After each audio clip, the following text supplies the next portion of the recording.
नमस्कार, मैं हूं दिनेश पाठक और करियर मंत्रा में राजनीतिक दलों की आय की चर्चा जो किसी भी देशवासी की आंख खोल देगी। भारतीय जनता पार्टी के बाद इनकम के मामले में देश की दूसरी सबसे बड़ी पार्टी तृणमूल कांग्रेस हो गई है। इसकी आय में कई गुना बढ़ोतरी हुई है। इस कमाई का 66% से ज़्यादा हिस्सा कहां से आया, इसका खुलासा किसी भी पार्टी ने नहीं किया है। तृणमूल कांग्रेस की कमाई लगभग 97% कहां से आया, इसका खुलासा नहीं हुआ है। कांग्रेस ने अपनी कमाई का करीब 74% हिस्सा खर्च कर दिया, जो किसी भी राजनीतिक दल के खर्च में सबसे ज़्यादा है। अन्य किसी भी दल ने 50% से ज़्यादा खर्च नहीं किया है। एसोसिएशन फॉर डेमोक्रेटिक रिफॉर्म्स ने देश के कई बड़े दलों भाजपा, कांग्रेस, तृणमूल कांग्रेस, एनसीपी, सीपीआई, एम, बसपा और अन्य कई दलों की ओर से चुनाव आयोग को साल 2021-22 में दाखिल हिसाब किताब का विश्लेषण किया है।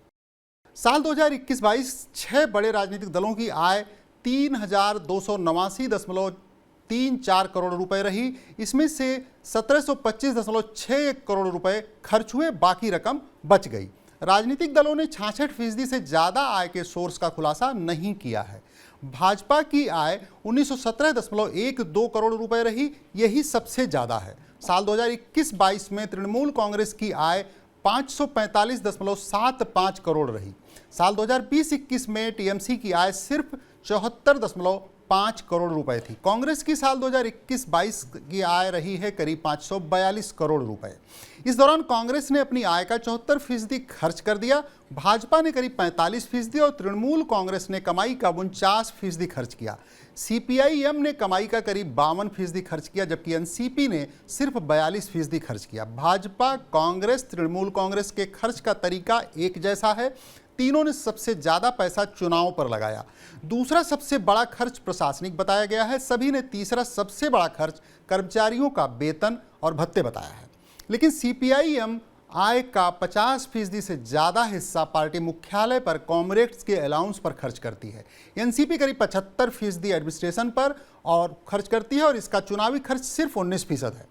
हर पार्टी ने अपनी कमाई का सबसे बड़ा जरिया दान को बताया है। 20,000 रुपए से कम के दान का सोर्स डिक्लेयर करना पार्टियों के लिए कानूनन जरूरी नहीं है।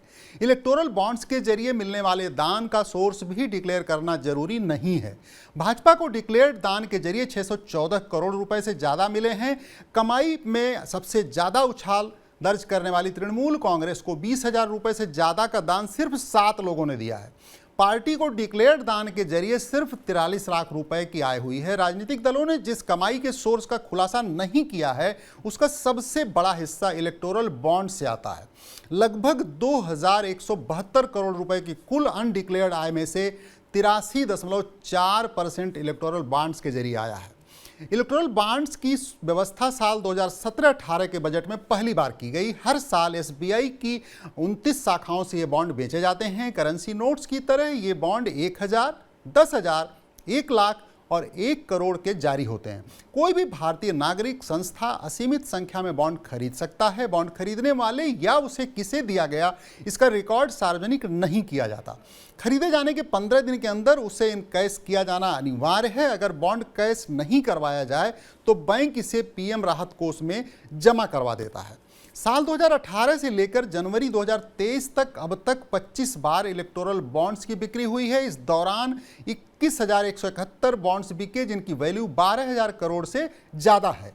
इस बीच लगभग 23 करोड़ के 168 बॉन्ड कैश न कराए जाने पर पीएम राहत कोष में जमा किए गए। भारत में हर नागरिक को अपनी कमाई इनकम टैक्स रिटर्न में डिक्लेयर करना पड़ता है। ये कानूनी बात है, मगर राजनीतिक दलों को कानून ये छूट मिली हुई है कि उन्हें अपनी आय का हर जरिया बताने की जरूरत नहीं है। एडीआर के वरिष्ठ पदाधिकारी major general retired Anil Verma कहते हैं कि इस आय में भ्रष्टाचार का सबसे बड़ा जरिया बॉन्ड है। न खरीदने वाले का खुलासा किया जाता है, न ही पाने वाले का खुलासा।